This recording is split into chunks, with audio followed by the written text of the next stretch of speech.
따라서 경건의 영적 유익. 우리는 경건한 사람들을 본받아서 경건한 사람이 되기를 힘쓰셔야 됩니다. 우리는 세상을 막 사는 게 아닙니다. 세상 사람들은 여러 가지 이유로 경건하게 살고 싶어도 경건하게 사는 게 안 됩니다. 그러나 우리는 경건하게 살기를 힘쓰고 경건하게 살기를 원하면 누구든지 경건하게 살 수가 있다라고 하는 겁니다. 우리가 경건하게 살지 못하는 이유의 첫째는 경건에 대한 무지입니다. 우리가 경건하게 살지 못하는 것은 경건에 대해서 알지 못하거나 또 경건하게 살아야 된다고 하는 것을 모르기 때문에 그런 겁니다. 한마디로 경건에 대해서 우리가 무지하면 경건하게 살 수가 없다는 겁니다. 두 번째는 경건에 대한 외식입니다. 경건하지도 않으면서 경건한 척만 하고 경건의 모양만 갖추어 가지고 경건하다 이렇게 생각하며 사는 사람입니다. 디모데 후서 3장 5절 경건의 모양은 있으나 경건의 능력은 부인하니 이 같은 자에게서 내가 돌아서라. 경건에 외식하는 사람들은 경건하지도 않으면서 자기들은 굉장히 경건하다고 이렇게 생각하며 사는 사람들이 있습니다. 성경에 나오는 바리새인 같은 사람입니다. 세 번째는 경건에 대한 게으름입니다. 경건은 은사처럼 받는 게 아닙니다. 경건은 반복적인 훈련을 통해서 우리에게 체득되는 하나님의 성품입니다. 따라서 우리가 경건한 사람이 되기 위해서는 경건의 훈련을 이렇게 통해 가지고 열심히 경건 훈련을 해야 돼요. 그러면 우리의 경건의 수준이 올라가도록 되어져 있습니다. 예수님이 어떤 분이십니까? 예수님은 우리 신앙의 아주 롤 모델인데 경건하신 분이셨죠. 히브리서 5장 7절 그는 육체에 계실 때 자기의 죽음을 능히 구원하실 이에게 심한 통곡과 눈물로 간구와 소원을 올렸고 그의 경건하심으로 말미암아 들으심을 얻었느니라. 경건한 예수님께서 육체로 계실 때 죽음에서 능히 구원하실 이에게 심한 통곡과 눈물로 간구하고 소원을 기도하셨는데 이 예수님이 기도의 응답을 받았다는 거고 히브리 기자는 말하고 있는데 어떻게 기도 응답을 받았냐? 그의 경건하심으로 말미암아 들으심을 얻었느니라. 예수님은 자신이 갖고 있는 경건하심으로 기도 응답을 받았다라고 하는 말씀입니다. 다른 성경도 보겠습니다. 시편 32편 6절 이로 말미암아 모든 경건한 자는 주를 만날 기회를 얻어서 주께 기도할지라 진실로 홍수가 범람할지라도 그에게 미치지 못하리이다. 요한복음 9장 31절 하나님이 죄인의 말을 듣지 아니하시고 경건하여 그의 뜻대로 행하는 자의 말은 들으시는 줄을 우리가 아나이다. 무슨 뜻입니까? 하나님은 경건한 사람이 기도하면 들으시고 응답하신다고 하는 말씀입니다. 그럼 우리는 경건하신 예수를 본받아서 경건한 믿음 생활을 해야 될 줄로 믿습니다. 성경에 보면 예수님처럼 경건한 믿음 생활했던 분들이 나오는데 그 중에는 시몬이라고 하는 사람이 있습니다. 누가복음 2장 25절 예루살렘에 시몬이라는 사람이 있으니 이 사람은 의롭고 경건하여 이스라엘의 위로를 기다린 자라 성령이 그 위에 계시더라.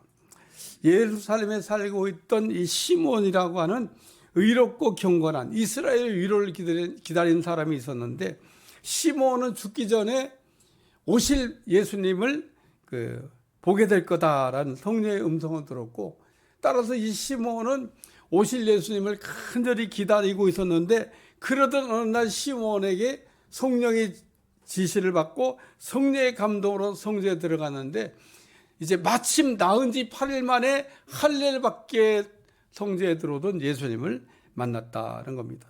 이처럼 하나님은 경건한 사람에게는 말씀도 주시고 응답도 주신다는 겁니다. 그 다음은 사도행전 9장에 나오는 경건한 사람 아나니아가 있는데 예수님은 사울을 변화시키려고 경건한 사람 아나니아를 부르셨습니다. 사울은 다메섹에 있는 그리스도인들을 잡으러 올라가다가 빛 가운데 나타나는 예수님을 만난 후에 앞을 보지 못하게 됐는데 사람들의 손에 이끌려갖고 다메섹에 들어가서 금식하며 기도하고 있는데 이때 예수님은 경건한 아나니아를 이렇게 부르셔서 이렇게 말씀하십니다. 사도행전 9장 11절 12절 주께서 이르시되 일어나 직가라는 거리로 가서 유다의 집에서 다섯 사람 사울이라는 사람을 찾으라. 그가 기도하는 종이니라. 그가 아나니아라는 사람이 들어와서 자기에게 안수하여 다시 보게 하는 것을 보았느니라 하시거늘. 사울은 다메섹에서 앞을 보지 못하게 되었지만 기도하면서 경건한 사람 아나니아가 와가지고 자기에게 안수해서 눈을 뜨게 해주는 것을 봤다, 그런 얘기입니다. 이 사람 하나님은 이 경건한 사람을 통해서 일을 하신다, 그런 얘기입니다. 사도행전 10장에는 가이사랴에 살고 있던 경건한 사람 고넬료가 나옵니다.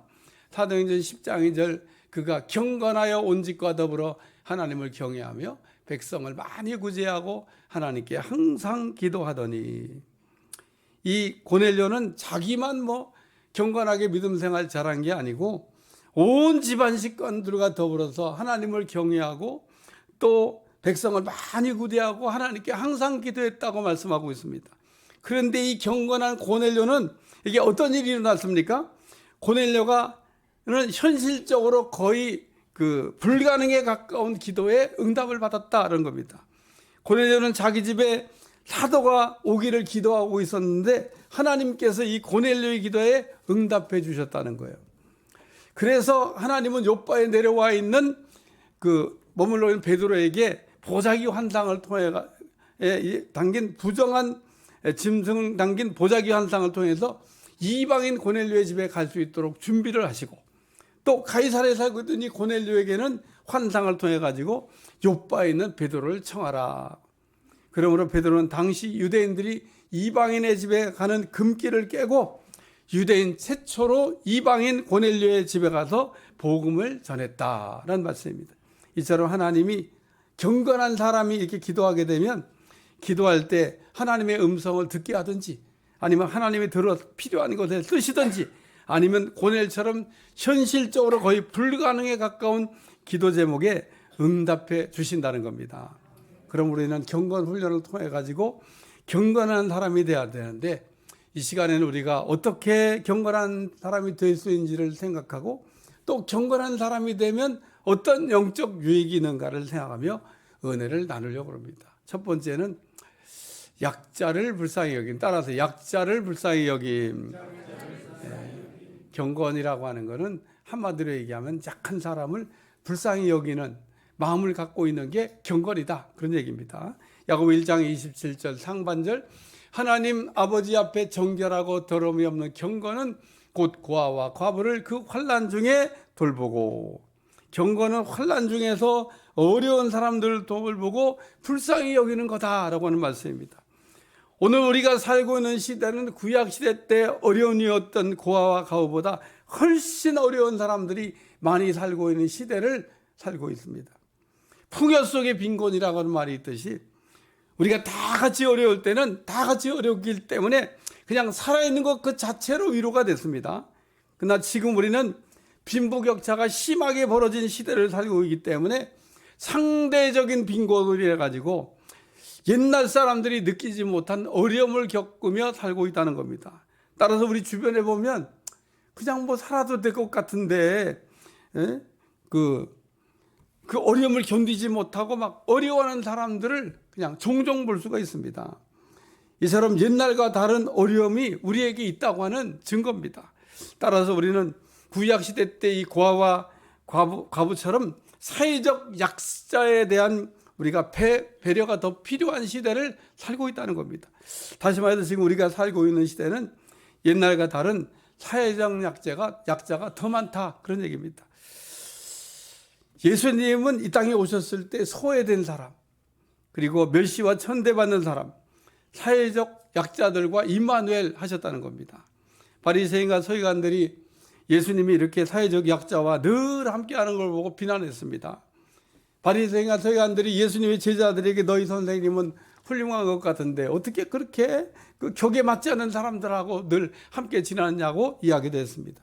그럼에도 불구하고 예수님은 사회적 약자 또를 배려하셨고 사회적 약자들과 함께 생활하셨다, 그런 얘기입니다. 누가복음 19장에 보면은 여러 개 만난 삭개오의 집에 우리 주님이 하룻밤 유숙하겠다고 말씀하셨는데, 이 삭개오의 직업은 세리장이었다 그랬습니다. 세리는 유대인들이 죄인처럼 이제 여기고 가까이 하지 않는 그런 사람인데, 삭개오는 이 세리 중에서도 장이었기 때문에 죄인 중에서도 그냥 죄인인 그런 사람인데, 예수님께서 뽕나무 위에 올라가 있는 삭개오를 보시고 속히 내려오라, 내가 오늘 내 집에 유하해야 되겠다고. 이때 삭개오는 예수님께서 자기를 알아주고 자기를 인정해 준 것에 감격해가지고 즉시 내려와서 이렇게 회개합니다. 내 소유의 절반을 가난한 사람들에게 내놓겠사오며 내가 네 것을 빼앗은 일이 있으면 4배로 갚겠다고 얘기했습니다. 이때 예수님은 회개하는 삭개오에게 주신 말씀이 있습니다. 누가복음 19장 9절에 10절, 예수께서 이르시되 오늘 구원이 이 집에 이르렀으니 이 사람도 아브라함의 자손이미로다. 인자가 온 것은 잃어버린 자를 찾아 구원하려 함이니라. 무슨 뜻입니까? 예수님께서 당시에 사회적인 약자였던 삭개오를 불쌍히 여기시고 삭개오에게 구원의 은혜를 베풀어 주셨다고는 말씀입니다. 한마디로 예수님은 사회적 약자에 대한 배려할 줄 아는 경건하신 분이었다는 겁니다. 경건이 무엇입니까? 경건이라고 하는 것은 사회적 약자, 약한 사람들을 볼 때 긍휼히 여기는 마음을 갖고 있는 것, 이것이 경건입니다. 사회적 약자는 세상에도 있고 교회 안에도 있습니다. 우리는 사회적 약자가 세상에만 있는 줄 알지만 교회 안에도 소외된 우리의 이웃이 있다는 겁니다. 우리가 이런 사람들을 볼 때 약한 사람들을 불쌍히 여기는, 그리고 약한 사람들을 배려하는 마음을 여러분들이 가지고 있다 그러면 여러분은 경건한 것이고, 만약에 그런 마음이 여러분한테 없다 그러면 경건하지 않은 거다, 그런 얘기입니다. 사회적으로 약하고 또 우리가 좀 관심을 가져야 될 사람들에게 배려하는 마음을 갖는 경건한 사람이 되시기를 축원합니다. 두 번째는 세속에 물들지 않고, 따라하세요. 세속에 물들지 않고. 경건이라고 하는 것은 세속에 물들지 않는, 세상 물들지 않는 것을 경건이라 그렇게 얘기한다, 그런 얘기입니다. 야고보 1장 27절 하반절, 또 자기를 지켜 세속에 물들지 아니하는 그것이니라. 이 경건은 그 세속에 물들지 않는 것, 우리가 세상 물들지 않는 것을 경건이라고 얘기한다, 그런 얘기입니다. 우리가 세상 속에 살면서 세상 사람들과 같이 변하면 안 된다는 거예요. 우리가 세상에 가면 세상 사람, 교회에 오면 믿는 사람, 이렇게 변화되는 사람은 경건한 사람이 아니라는 겁니다. 오리가 물속에 들어가도 물 빠져 죽었다는 오리를 우리가 본 적이 없듯이, 우리는 세상 속에 살더라도 세상에 우리가 동화되지 않는 사람이 되어야 된다는 거예요. 오늘 우리는 천국 시민권을 갖고 이 땅에 살고 있는 사람들이기 때문에 우리는 이 땅에서도 천국 시민으로 천국 시민답게 살아가야 될 줄로 믿습니다. 그러면 우리가 경건할 때 조심해야 될 게 두 가지가 있는데, 첫째는 금욕주의라는 겁니다.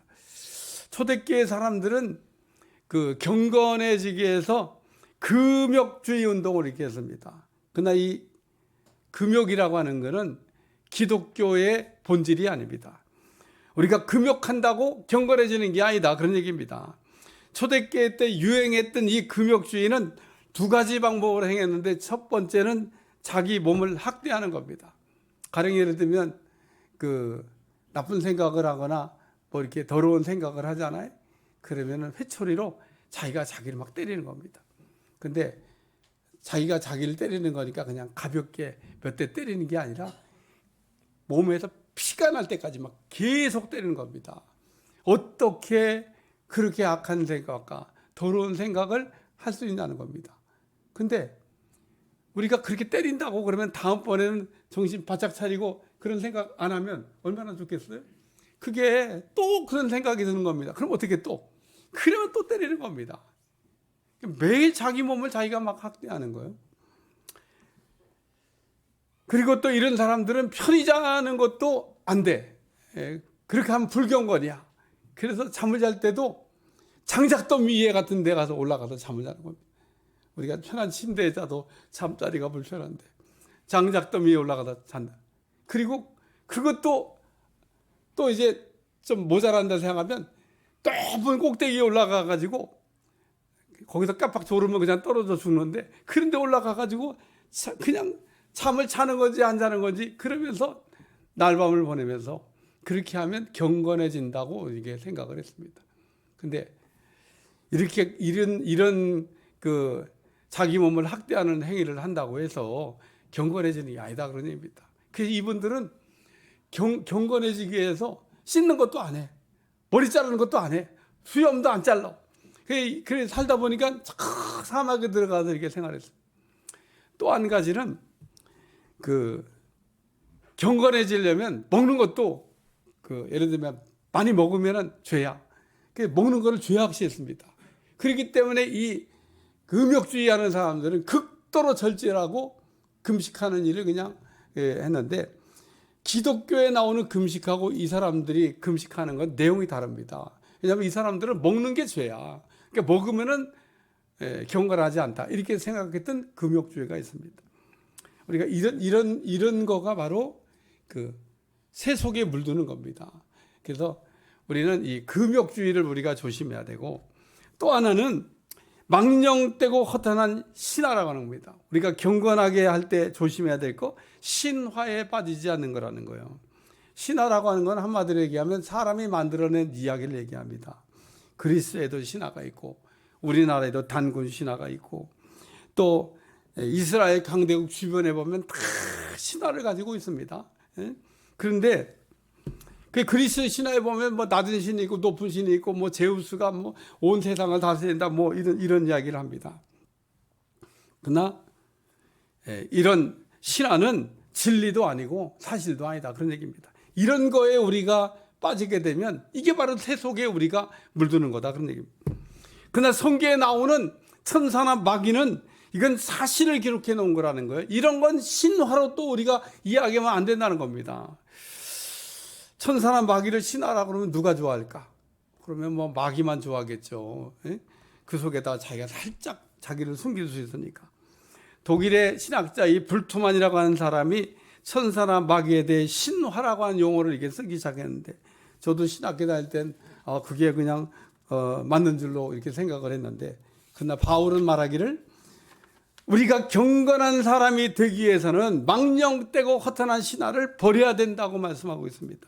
이것이 바로 우리가 세속에 물들지 않는 거라는 거예요. 그럼 우리가 경건하기 위해서는 세속에 물들지 않고 세상에 빛이 되고 또 소금처럼 우리가 살아가야 될 줄로 믿습니다. 그러므로 우리가 이렇게 금욕주의나 허탄하고 망령된 신화에 세속화되지 않는 사람, 세상물이 들지 않는 사람이 진짜 경건한 사람이 된다라고 말씀하고 있습니다. 세 번째는 따라 입술의 통제가 되면 입술이 통제가 되면 야고보 1장 26절 누구든지 스스로 경건하다 생각하며 자기 혀를 재갈 물리지 아니하고 자기 마음을 속이면 이 사람의 경건은 헛것이라. 우리가 경건하기 위해서 제일 먼저 해야 될 일은 말을 함부로 하지 않는 거다 그런 얘기입니다. 우리가 그 기도를 해야 되는 이유가 있는데 우리가 기도해야 하나님이 일을 시작하십니다. 우리는 하나님께 물어봐야 하나님이 대답하십니다. 우리가 기도하지 않으면 그러면 하나님께서 아무것도 일하시지 않는다는 거예요. 따라서 우리는 우리의 혀를 변화시켜 달라고 우리의 혀를 제어해 달라고 하나님 앞에 기도하셔야 된다는 겁니다. 하나님 내 입술에 재갈을 물리듯이 내 입술이 성령의 통제가 되는 입이 되게 하여 주시고 우리의 혀가 성령의 통제가 되도록 기도해야 된다는 겁니다.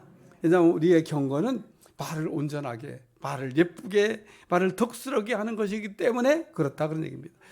이스라엘 백성들 보세요. 가데스 바네아에서 믿음이 없는 말 불신앙적인 말을 하다가 하나님의 축복을 얻지 못했다 그런 얘기입니다.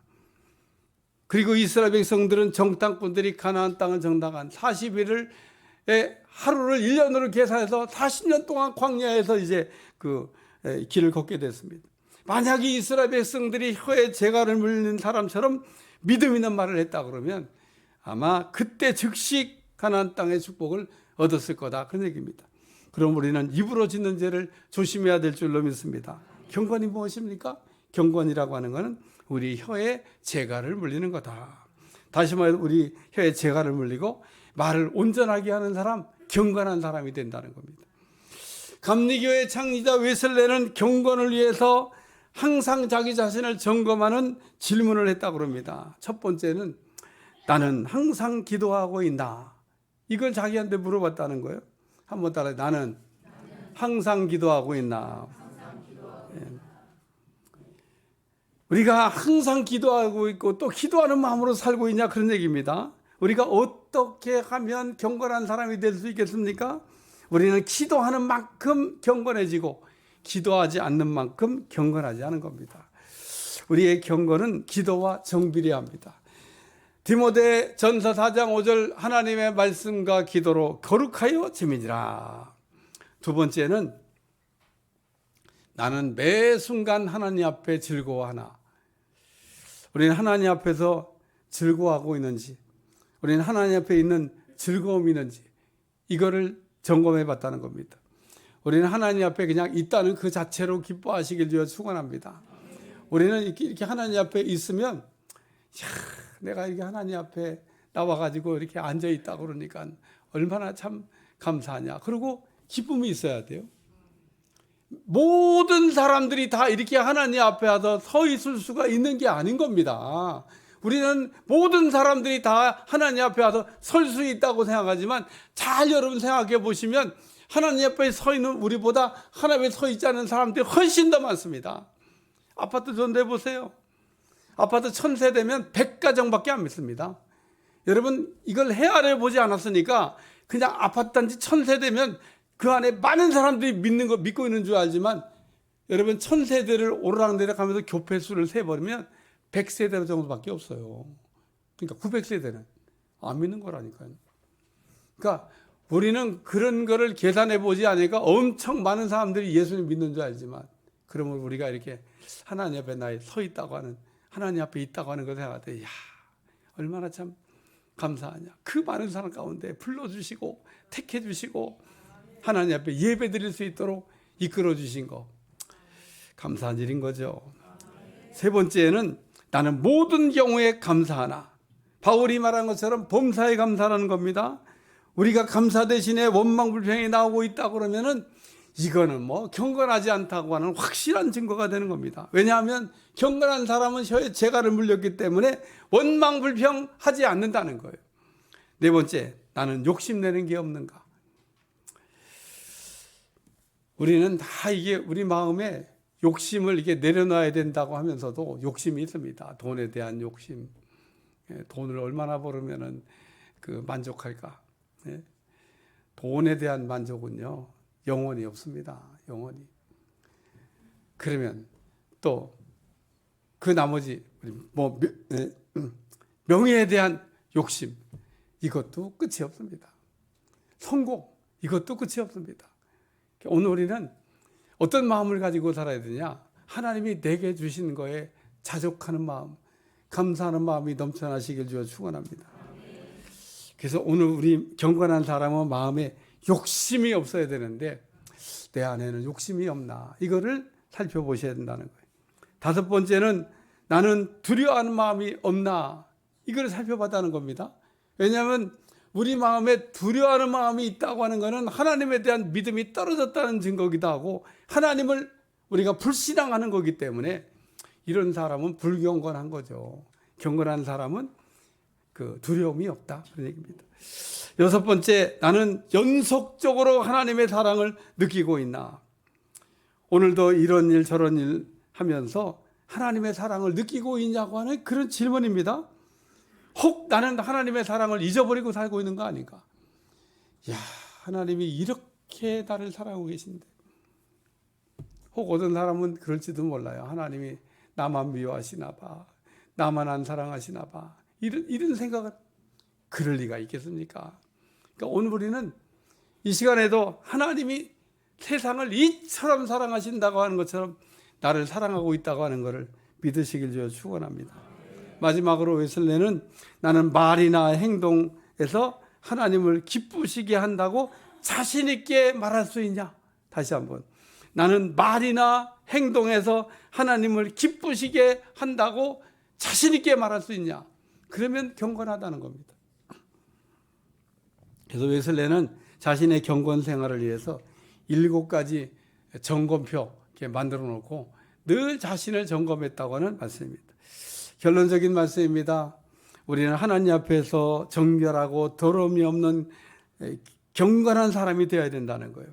우리가 이렇게 정결하고 더러움이 없는 경건한 사람이 되면 이런 사람들은 약한 사람들을 볼 때 불쌍히 여기고 사회적 약자와 함께하는 마음을 갖고 어려운 이웃들과 함께하는 것을 좋아한다, 그런 얘기입니다. 그런데 만약에 나에게 약한 사람들을 불쌍히 여기는 마음이나 사회적 약자에 대한 배려 마음이 없다든지 그러면은 이런 사람은 경건하지 않은 거다, 그런 얘기입니다. 또 경건은 세속에 물들지 않는 겁니다. 우리를 경건하게 못하는 금욕주의라든지 혹은 허탄한 신화를 버려야 된다는 거예요. 우리 몸을 학대한다든지 혹은 극도로 절제해서 금식하는 것은 경건이 아니라는 겁니다. 또 하나님의 말씀이 아닌 우리가 신화를 버려야 된다는 거예요. 성경에 나오는 천사나 마귀는 신화가 아닌데 또 이걸 신화화해서도 안 된다는 겁니다. 이런 것들이 우리를 경건하게 하지 못하는 것들인데 오늘 우리가 이런 세속적인 거에서 우리를 세속화하지 않으면 경건한 사람이 된다는 겁니다. 더 나아가서 우리가 이 경건이라고 하는 것은 입술이 통제되는 것을 경건이라, 말을 온전하게 하는 게 경건이라는 겁니다. 이렇게 우리가 경건한 사람이 되면 하나님께서 경건한 사람을 통해서 말씀도 주시고 경건한 사람을 위해 들어쓰시고 경건한 사람의 기도에 응답해 주실 줄로 믿습니다. 따라서 오늘 우리는 경건한 사람이 되기를 힘쓰고 경건한 사람의 모습으로 변화되어가는 여러분들이 꼭 되시기를 축원합니다. 기도하겠습니다. 하나님, 오늘도 경건신앙으로 무장하고 경건한 사람이 되게 하여 주옵소서. 날마다 우리를 구별하여 주시고 우리가 약한 사람을 불쌍히 여기는 마음을 갖게 도와주시고 약한 사람에 대한 우리가 배려하는 마음이 넘쳐나게 도와주시고 세상물에 우리가 젖지 않게 도와주시며 또 말을 온전하게 할 수 있도록 축복해 주옵소서. 예수님의 이름으로 기도합나이다. 아멘.